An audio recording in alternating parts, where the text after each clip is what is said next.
The topic is Brown versus the Board of Education and segregation in public education in the South. And of course, the guests are Ms. LWynn and Dr. Baldwin. Dr. Baldwin, before we had our first commercial break, we promised that we would give you an opportunity as an historian involved in a number of issues dealing with social aspects to talk about segregation in the South during that period. And then Ms. Wynn will talk about some other things. Speak on an autobiographical level. I mentioned growing up in Wilcox County, Alabama, which was one of the black belt counties, and I was really in elementary school when the Brown case was decided. And I remember quite well how the schools were rigidly segregated, and I also remember the high levels of defiance and resistance that came from the white South when this decision was made. White Southerners felt really attacked, under attack from the North. There had long been this extreme neurotic sensitivity to interference from outsiders. So when the case was handed down in 1954, there was a lot of defiance and resistance in the South. We at that time, I was about 5th grade, so we really didn't know much of what was going on at that time. I later learned as I moved into junior high and high school what this was all about. But segregation, the system was very segregated, not only in the schools, but you saw churches, and that was one thing that was always amazing to me, that you had segregation in churches. But the educational system was a segregated educational system. We received inferior facilities. Books were handed down from white schools to black schools. Our equipment was not as good. We had good educators, interestingly enough. But it was a rigidly segregated system, and Brown v. Board of Education actually challenged that. And in response, of course, the black community was quite thankful, and quite, it was celebrated in the black community, but you got high levels of defiance and resistance in the white community. You know, Ms. Webb, one of the things that we'd like to talk about, as we indicated, public education in the South, is to sort of examine some of those public educational institutions in the South, African-American educational institutions in the South. And let's have you to do that. Okay, well, let me focus on Nashville, since that's what I know best, since I'm a native of Nashville. Back near the end of the 19th century, African Americans in Nashville challenged the status quo of not being able to attain a high school education. And there was a woman who wanted her son to attend public high school, and for blacks there was no such thing. So she protested to the Board of Education to have her son attend Meg's, well, to attend Hume Fogg. And there was, of course, resistance met, and the Board of Education decided that they would take Meg School, which was founded in about 1883, and turn it into a high school. So you were still operating within a status quo of still being separate. And so Meg's became the first high school in Nashville for African Americans.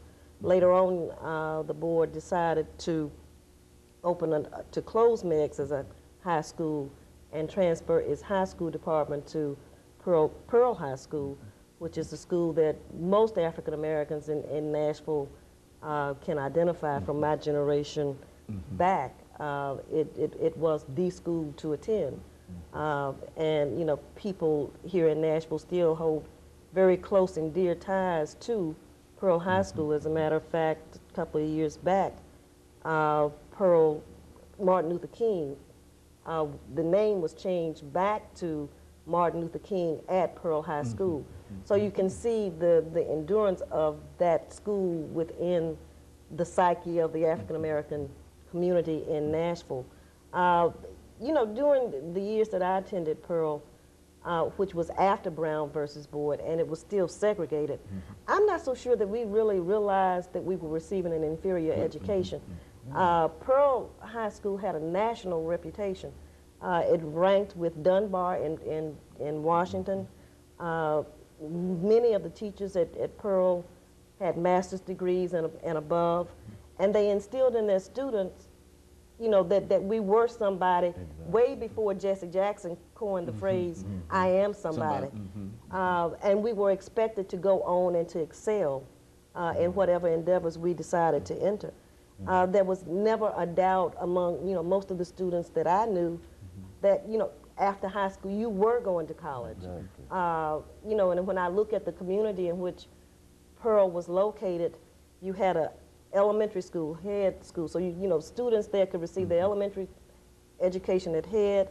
They could receive their high school education at Pearl High School. And right up the street was Fisk University. So you could receive all of your education really within, you know, one area. Again, I'm not so sure that we really realized that we were receiving, quote, an inferior education. As a matter of fact, I often tell my students today that under the segregated system of education, I received a better education than they are receiving under the so-called desegregated system of education. And I think the difference was you had dedicated teachers. I'm not saying that teachers today are not dedicated, but there, you know, there is a difference, even in the maturity level of students who come out and enter the college, the collegiate ranks. Very good. Okay, Dr. Baldwin, is that the same impression that you get? I'd like to go and finish this segment off by... I agree wholeheartedly. And speaking about the facilities we had, naturally we didn't have the best, but I pointed to the educators we had. Teachers were very interested in students. They spent a lot of time with students. Parents were involved. Your church was involved. So we got very good education. There's no question about it. We had good teachers, well-trained teachers, but a lot of times the facilities, we didn't have the highest grade of facilities and textbooks and that kind of thing. But we were able to get a great education despite that. Okay, and of course I think one of the things that we'd like to point out here is that Brown also indicated that there should be a greater disperse of financial resources between the two institutions, and of course we're going to talk about that later on. But I do think that the information that the two of you are giving us now is the kind of information that we'd like to have to simply give the impact that this great decision rendered in 1954 had upon general American society as well as upon educational institutions. And we're getting ready for our second commercial break, after which we'll come back and we'll give you an opportunity to deal specifically, Dr. Baldwin, with higher education, because that too is a very, very important part. And we'll be back with our audience following this very, very short commercial break.